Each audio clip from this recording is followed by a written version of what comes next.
మరలా చిగురించబోతుంది. గొప్ప దినాలను చూడబోతున్నావు. నీ యేసుకు సమస్తము సాధ్యమే. గుడ్ మార్నింగ్ దేవుని ప్రియ కుమారుడా, గుడ్ మార్నింగ్ దేవుని ప్రియ కుమార్తె. Special good morning to you. సంగమా, ఈ ఉదయం నీ మాట జాగ్రత్తగా వినండి. చదువుతున్నాను. కొలస్సీయులకు రాసిన పత్రిక 1వ అధ్యాయము 13వ వచనం ఈ విధంగా ఉంది. ఆయన మనలను అంధకార సంబంధమైన అధికారం నుండి విడుదల చేసి, వా దేవునికి మహిమ కలుగును గాక. ఈ మాటకు అర్థం ఏంటి చెప్పనా? అపవాది అంధకార సంబంధమైన అధికారం అంటే అపవాదిది. అపవాదిని దేవుడు చూపిస్తున్నప్పుడు అంధకారానికి చూపిస్తున్నాడు, చీకటికి చూపిస్తున్నాడు, వాడు భయపడుతున్న విషయాలు చూపిస్తున్నాడు. ఆ వ్యక్తి, లేకపోతే ఆ అపవాది, ఆ చీకటి కలిగిన వ్యక్తి అంధకారపు అధికారం కలిగిన వాడట. చెడ్డ అధికారం, ఎలా హింసించాలో, ఎలా బాధ పెట్టాలో ఈ అధికారం కలిగిన వాడు. బైబిల్ చెప్తుంది, ఆ అధికారం నుంచి దేవుడు నిన్ను విడుదల చేశాడు. సగం మనకి అర్థమవుతుంది ఉదయాన్న. అంధకార సంబంధమైన అధికారం నుంచి దేవుడు నిన్ను విడుదల చేశాడు.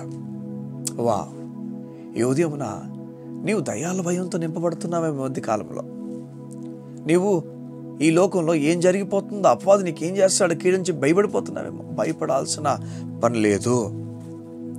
వాడు అధికారం నుంచి నువ్వు విడిపించబడ్డావు సగమా.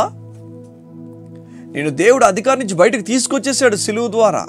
బైబిల్ చెప్తుంది, మరణము ప్రతిరోజట అపవాది వేసే ఒక ఆయుధం ఏదనంటే పాపం ద్వారా మరణం వెళ్తుందట.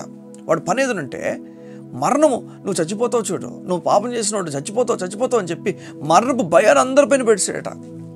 నువ్వు ఇంకా చచ్చిపోతే నరకానికి వెళ్ళిపోతావు, నీ జీవితం ఇంతే, నువ్వు ఇంకేం చేసుకోలేని జీవితం అని చెప్పి మరణ భయం పెడితే యేసు వచ్చి ఆ మరణం తీసుకొని, చూడండి, మరణము ద్వారా ఆయన మరణపు భయాన్ని మనకు పోగొట్టేశాడట. ఎలా అంటే ఆయన చనిపోయి, నీ మరణం నేను తీసుకుంటున్నాను, ఇంక నువ్వు భయపడక నిన్ను తిరిగి లేపి ఆ మరణ భయం నుంచి నేను పోగొడుతున్నాను. ఈ ఉదయం దేవుడు నీకు చెప్తున్నాను, నువ్వు మరణపు భయము కలిగి ఉండాల్సిన పని లేదు. అది అంధకార సంబంధమైన భయం. అది అంధకారపు అధికారం నీ పైన చలాయించినప్పుడు అటువంటి భయం కలుగుతుంది నీకు. దేవుడు నీతో మాట్లాడి చెప్తున్నాడు, ఆ భయం నుంచి బయటకు వచ్చేసే. ఎలా వస్తానంటే, విపరీతమైన భయం నాకుంది. చూడండి, ఈ మాటకు నువ్వు బయటకు వస్తావు. చూడు, ఏ మాట రాయబడింది చూడండి. ఆయన అంధకార సంబంధమైన అధికారం నుండి విడుదల చేసి తాను ప్రేమించిన తన కుమార్ని రాజ్య నివాసులుగా చేసెను. దేవునికి మహిమ కలుగును గాక. మిమ్మల్ని దేవుడు తన కుమార్ని నివాసులుగా, చూడండి, అక్కడ అధికారం వాడిన తర్వాత అంధకార సంబంధమైన అధికారం వాడి, ఇక్కడ కుమారుని అధికారం వాడలే. ఫ్యామిలీ, ఇక్కడ తండ్రి అధికారం, తల్లి అధికారం అలా వాడరు. తల్లి మాట విన్నానా, తండ్రి మాట విన్నానా, వీరు అధికారి కదా నీకు, లేదా ఆ మాట మాట్లాడడం.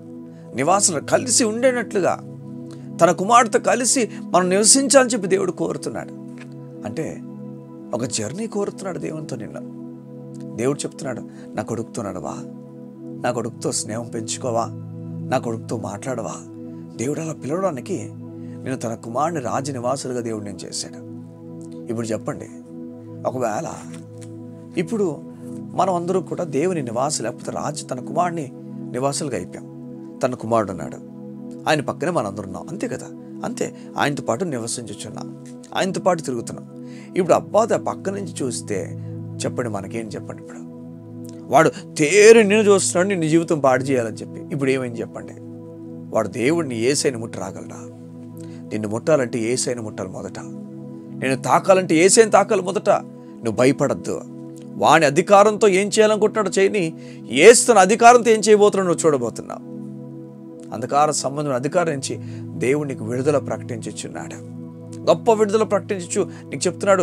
ఆయన రాజ్య నివాసులుగా అయ్యో, ఆయనతో గడుపు, ఇంకా ఆయనతో ముందుకు వెళ్ళు, భయపడక. చూడండి, మన పక్కన ఎవరున్నారో మనకు తెలియనప్పుడు కొన్నిసార్లు మనం ఏమైనామో, మనకెంత బలం ఉందో మనం మర్చిపోతాం. దేవుడు నీకు నీ బలాన్ని గుర్తు చేస్తున్నాడు. నువ్వు ఎంత ధైర్యంగా ఉండొచ్చు. అప్పుడు ఎన్ని ఆలోచన పట్ల కలిగి ఉన్నా నువ్వు భయపడాల్సిన పనిలే, గొప్ప కార్యాలు చూస్తా అని చెప్తున్నాడు. కళ్ళు మూసుకుంటావా?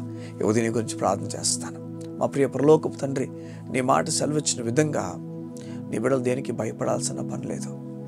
నువ్వు చెప్తున్నావు కదయా, నీ బిడ్డల కొరకు నువ్వు ఆలోచన కలిగి ఉన్నావని. అంధకార సంబంధమైన అధికారం నుంచి నీ బిడ్డలు విడుదల చేశావు, నీ రాజ్య నివాసులుగా చేశావు. ఇంకా దేనికి భయం మా తండ్రి? ఇంకా దేనికి భయం? నీవు మాతో ఉన్నావు, నీవు మా పక్కున్నావు. ఇంకా ఏం జరిగినో చూసుకుంటా ఆ ధైర్యం మాకు ఇచ్చిచున్నావు. నీకు స్తోత్రం. అట్టి ధైర్యంతో నీ బిడ్డలు నడిపించమని కోరుతూ యేసునామమున ప్రార్థించుచున్నాము తండ్రి. ఆమేన్, ఆమేన్. ఇక దేనికి భయపడాల్సిన పనిలే. ఏ ఉదయాన ధైర్యంతో ముందుకు కొనసాగిపో. దేవుని కార్యాలను చూడబోతున్నాం. God bless you. See you tomorrow.